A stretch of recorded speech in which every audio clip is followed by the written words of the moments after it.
kabar Anda di hari ini? Senang sekali kami dapat kembali menjumpai Anda dalam Berita Papua. Bersama saya, Cynthia Delima. Kami hadir dengan sejumlah informasi penting dan menarik yang telah berhasil dihimpun oleh tim redaksi. Dan berikut akan kami hadirkan 3 berita utama kami hari ini.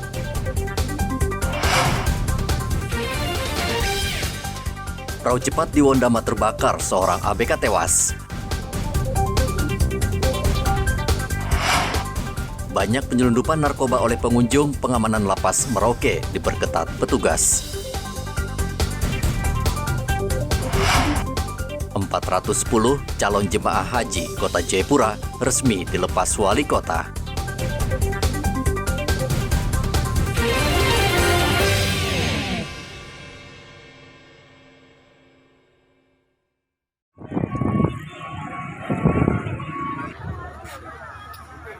Kapal jenis speedboat milik pemerintah Kabupaten Teluk Wondama, Papua Barat, terbakar saat hendak berlabuh di dermaga pelabuhan Kuri Pasai, distrik Wasior.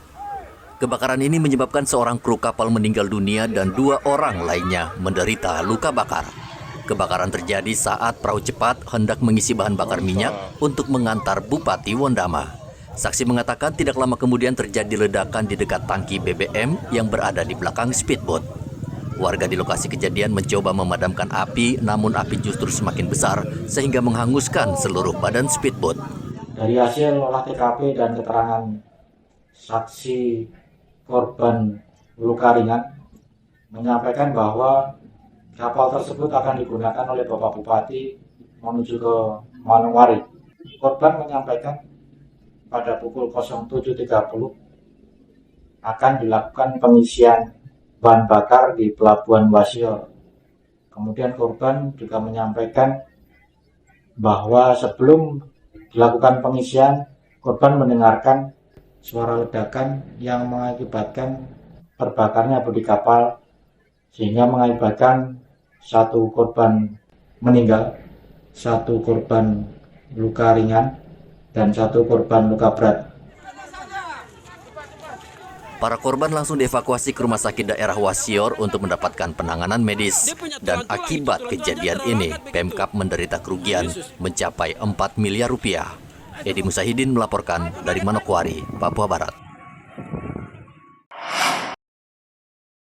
Amrul Fauzi Rahendra tergeletak tak bernyawa di Jalan Samratulangi, Timika. Kecelakaan terjadi Rabu kemarin. Pemuda ini terjatuh dari sepeda motor yang dikendarai dengan kecepatan tinggi. Menurut polisi, Amrul mengemudikan sepeda motor dalam keadaan mabuk minuman keras sehingga ia tidak bisa mengendalikan laju kendaraan. Di Jalan Samratulangi yang melibatkan 3 unit kendaraan roda 2. Untuk kronologis kejadiannya sendiri, pengendara atau pelaku yang dalam kondisi dipengaruhi minuman beralkohol dari arah Simpang Yosudarso Samratulangi menabrak kendaraan yang ada di depannya, sehingga pengendara tersebut terlempar ke depan dan mengenai sok depan kendaraan di depannya yang mengakibatkan kepala pengendara tersebut pecah dan meninggal dunia di TKP. Untuk identitas pengendara sendiri atas nama Amrul Fauzi Rahendra, umur 35 tahun, agama Islam. Kecelakaan lalu lintas yang menyebabkan nyawa melayang akibat mabuk minuman keras sudah sering terjadi, namun masih banyak yang tidak memperdulikannya. Satuan Lalu Lintas Polres Mimika sudah berkali-kali menghimbau warga agar tidak mengkonsumsi minuman keras saat mengemudikan kendaraan karena bisa berakibat fatal. Jasad korban dibawa ke rumah sakit untuk kemudian diserahkan kepada pihak keluarga. Dari Mimika, Papua Tengah, Ikobat Momolin melaporkan.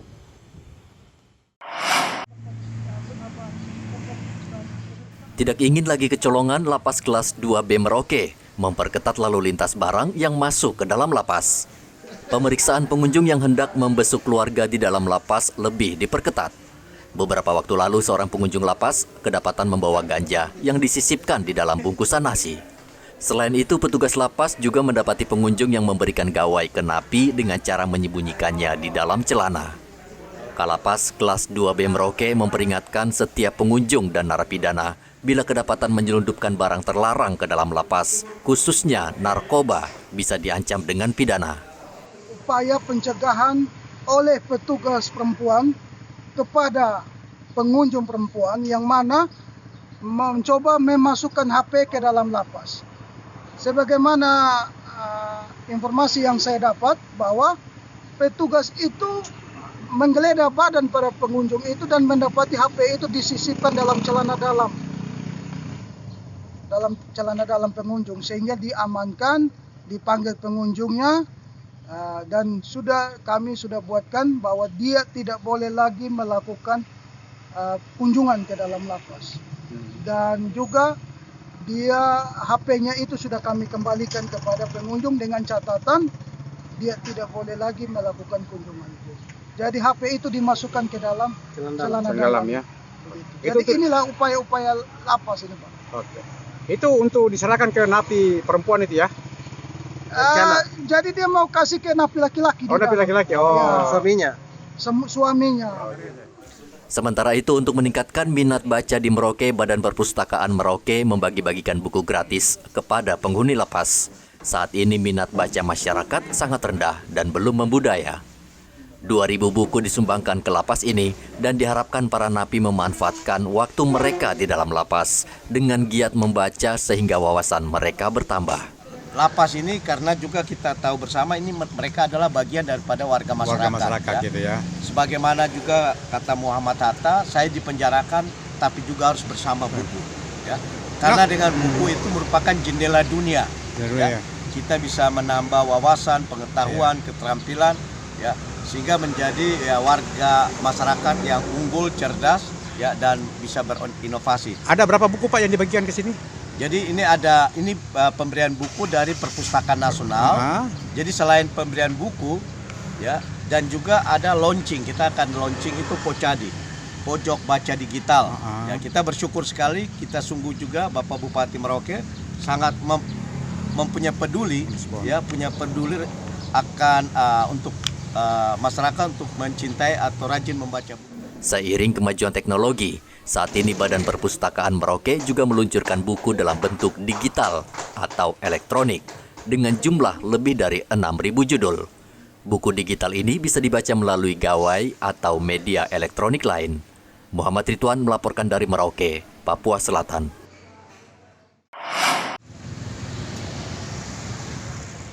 Harga pakan ternak saat ini mengalami kenaikan sehingga menyebabkan harga telur di berbagai daerah di Indonesia ikut naik. Namun sejauh ini di Merauke harga telur relatif terkendali kendati harga pakan ternak naik dari Rp450.000 menjadi Rp470.000 per karung. Bahkan beberapa waktu yang lalu harga telur ayam sempat turun akibat pasokan telur yang melimpah. Stabilnya harga telur disebabkan jumlah peternak ayam telur di Merauke cukup banyak sehingga produksi telur melimpah sehingga terjadi persaingan harga. Kalau di Merauke sekarang itu malahan turun karena di Merauke semakin banyak peternak ya? Peternak, iya. Gitu. Kalau harga pakannya naik juga? Naik. Sekarang berapa posisi harganya? Sekarang posisi harganya itu 470. 470 ya. Tadinya berapa? Tadinya 450. 450 ya.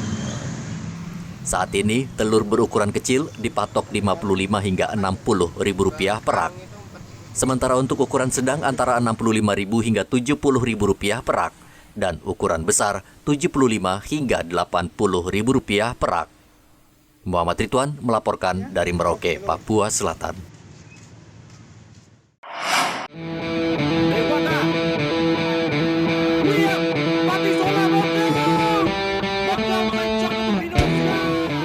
Selama 32 tahun menanti, Indonesia akhirnya bisa meraih medali emas di cabang paling bergengsi di ajang SEA Games 2023. Selasa malam, timnas Indonesia berhasil mengalahkan Raja Sepak Bola Asia Tenggara, Thailand, dengan skor telak 5-2. Kemenangan timnas meluapkan kegembiraan pecinta sepak bola di Indonesia. Beragam tanggapan muncul mulai dari kepemimpinan wasit yang tidak sportif hingga permainan kasar lawan yang merusak citra sepak bola. Berikut tanggapan sejumlah warga Merauke terhadap jalannya pertandingan final sepak bola di ajang SEA Games 2023. Ya, kami sebagai warga negara, kami tetap bangga bahwa prestasi yang diraih oleh putra-putra bangsa negara ini, ya kami bangga. Tapi untuk kepemimpinan wasit kami sedikit agak kurang pas karena memang agak miris untuk tanggapan dari kami seperti itu. Setelah penantian 32 tahun, akhirnya Piala SEA Games itu kembali ke kita. Terima kasih buat timnas yang sudah mengangkat harkat dan martabat kita sebagai bangsa Indonesia di kancah Asia. Bangsa Indonesia melakukan yang terbaik dengan menangnya tim Garuda, timnas Indonesia. Medali emas ya. Medali emas. Iya, kurang lebih 30 tahun menanti, dan saat ini sudah saatnya kita melihat Indonesia bangkit dalam bidang olahraga, khususnya sepak bola. Penampilan Indonesia kayaknya sudah baik, sudah bagus. Kecepatan bagus, stamina kalau saya lihat bagus juga. Dia dapat melawan Thailand itu. Saya lihat pemain Thailand itu kebanyakan sudah, artinya mereka sudah kecapean terakhir itu ya. Jadi kita lihat stamina Indonesia masih bagus ya, akhirnya bisa membobol 3 gol itu di akhir-akhir pertandingan. Kepemimpinan wasit memang kalau bagi saya sih kurang begitu kesal juga ya. Iya, kurang begitu bagus sih, cuman ya wasitnya sangat luar biasa sih. Wasitnya sangat luar biasa, terus dia punya permainan itu bagus banget deh. Saya puas dengan permainan tim kita. Timnas Indonesia Muda saat ini diasuh oleh pelatih lokal yaitu Indra Safri. Di tangan pelatih lokal Indonesia malah juara. Muhammad Ridwan melaporkan dari Merauke, Papua Selatan.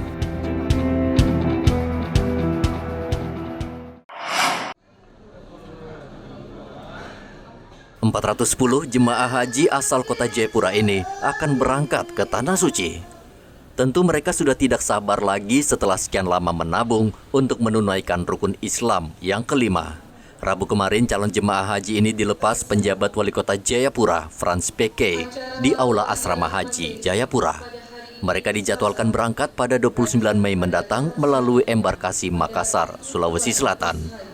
Penjabat wali kota Jayapura, Frans PK, berpesan kepada calon jemaah haji agar senantiasa menjaga kesehatan agar ibadah haji berjalan dengan lancar dan sempurna dan menjadi haji mabrur. Harapan saya dan harapan seluruh masyarakat kota Jayapura, semoga jemaah haji 410 ini bisa sukses dalam menunaikan ibadah hajinya dan menjadi haji yang mabrur. Kemudian kembali ke Indonesia, berangkat dengan 410, doa kita, doa seluruh masyarakat kota Jayapura kembali juga dengan jumlah yang sama yaitu 410. Nanti ditambah lagi dengan ada 59 cadangan yang akan diberangkatkan juga pada bulan Juni. Semoga semua sehat walafiat dan kemudian berjalan dengan sukses, lancar, dimudahkan dan semua kembali ke kota Jayapura dalam keadaan yang sehat. Kantor Kementerian Agama Kota Jayapura mencatat, dalam rombongan ini calon jamaah haji termuda berusia 19 tahun dan yang paling tua seorang lansia berusia 94 tahun. Selain rombongan ini, Kota Jayapura juga menyiapkan cadangan calon jemaah haji sebanyak 49 orang yang akan berangkat pada 2 Juni mendatang. Jemaah yang masuk dalam kota haji Kota Jayapura dengan nomor porsi 260016 213 sampai dengan 26001836 sebanyak 410 jamaah, di mana usia termuda jamaah haji Kota Jayapura dengan usia 19 tahun, usia tertua jamaah haji Kota Jayapura dengan usia 94 tahun. Rata-rata usia jamaah haji Kota Jayapura dalam usia rata-rata dominan yang ada pada jamaah haji Kota Jayapura dengan usia 55 tahun. Jamaah haji lansia Kota Jayapura ada 89 jamaah. Jumlah calon jemaah haji Kota Jayapura tahun ini lebih banyak dibanding tahun 2019 sebanyak 352 orang. Para calon jemaah haji sangat bersyukur karena bisa kembali menunaikan ibadah haji setelah 2 tahun dibekukan akibat pandemi COVID-19. Dari Kota Jayapura, Papua, Hendra melaporkan.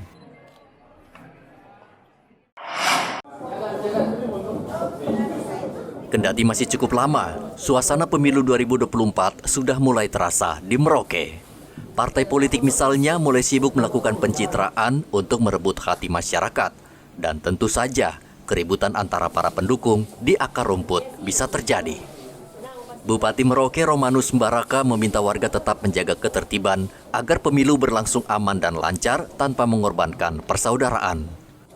Tanah ini untuk Kabupaten Merauke, mari kita ikat hati terus dengan semboyan, bisa berkait satu hati, satu tujuan, agar kami terus menjadi saudara-bersaudara di atas tanah. Karena kita berjuang, kita bekerja, pada akhirnya Tuhan akan memilih dari yang dipanggil. Pemilu di Merauke diikuti 18 partai politik dan saat ini KPU sedang melakukan verifikasi berkas calon legislatif yang sudah mendaftar untuk bersaing dalam pemilu 2024. Muhammad Ridwan melaporkan dari Merauke, Papua Selatan.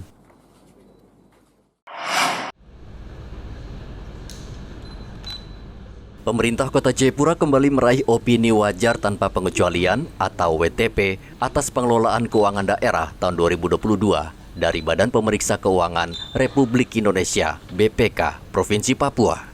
Prestasi ini membanggakan Pemkot Jayapura. Penjabat Wali Kota Jayapura Frans PK bersyukur karena Pemkot Jayapura telah meraih WTP murni 9 kali.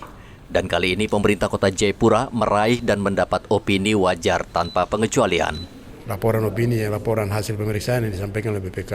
Dan itu menjadi tugas dan tanggung jawab pemerintah daerah bersama DPR mengawal untuk menindaklanjuti rekomendasi-rekomendasi tersebut.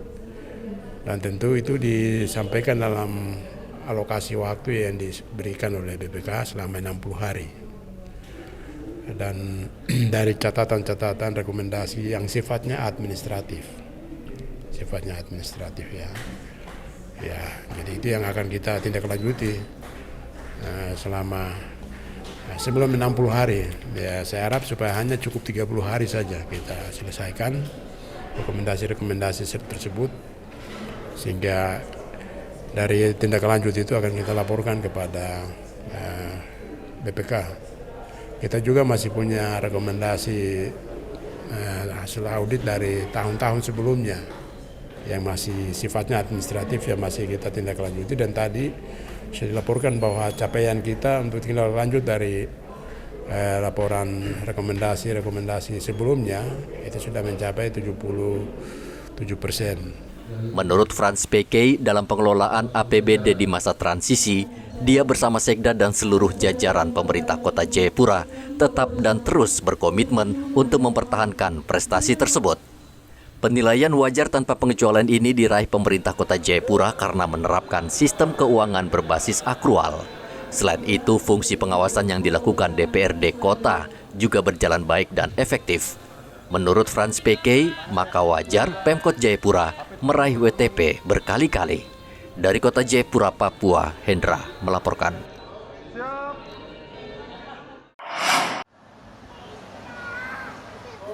Ratusan warga Fakfak di Kabupaten Mimika Rabu kemarin berkumpul di Gedung Serbaguna MNM Yoware, Timika. Mereka berhalal bihalal untuk menjalin kebersamaan dan tali silaturahmi. Dalam pertemuan itu, warga Fakfak di Mimika juga melangsungkan acara gelar tikar. Sesuai adat, gelar tikar ini merupakan bentuk gotong royong dengan cara memberikan sumbangan berupa uang yang akan digunakan untuk kegiatan peringatan berdirinya gereja pertama di Kabupaten Fakfak. Sumbangan ini menunjukkan sikap toleransi beragama yang tinggi di Kabupaten Fakfak. Padahal kabupaten di Papua Tengah ini terkenal dengan 1000 masjid. Oleh karena itu, Petrus Lewakoten selaku asisten Setda Mimika mengajak warga Fakfak untuk mempertahankan nilai-nilai toleransi di Kabupaten Mimika. antara seluruh umat beragama, khususnya Ikatan Keluarga Fakfak di Mimika dan seluruh warga masyarakat yang hadir di saat ini, di hari ini. Kehadiran semua kita pada acara hari ini dengan maksud untuk meningkatkan soliditas antar umat beragama, untuk bersama-sama membangun Kabupaten Mimika ini untuk menjadi kabupaten yang maju dalam segala bidang dengan visi dan misi Mimika yang cerdas, aman, damai, dan sejahtera. Sikap yang sama juga disampaikan Ketua MUI Papua, Syaiful Islam Alpayage. Dari Sabang sampai Merauke, dari Rote, dari Nias sampai Rote, luar biasa menjadi bangsa yang luar biasa, bangsa yang besar, yang mana di dalamnya banyak suku-sukunya, banyak adat istiadatnya, banyak agamanya, banyak alamnya yang luar biasa, kaya raya. Itulah Indonesia. Luar biasa, kita wajib bersyukur, berterima kasih kepada Tuhan Yang Maha Esa, Allah Subhanahu wa Ta'ala. Acara halal bihalal kerukunan Fakfak juga diisi paduan suara anak-anak gereja Tiberias Timika. Mereka menyanyikan lagu Alhamdulillah.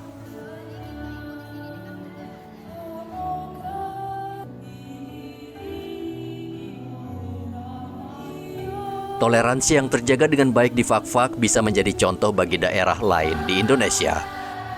Dari Timika, Papua Tengah, Igobat Momolin melaporkan. Pemirsa, berita yang baru saja Anda saksikan sekaligus menjadi penutup jumpa kita dalam Berita Papua hari ini. Bersama kru yang bertugas, saya Cynthia Delima mengucapkan terima kasih atas perhatian Anda. Kami pamit undur diri, selamat pagi, semangat pagi, Wanyambe.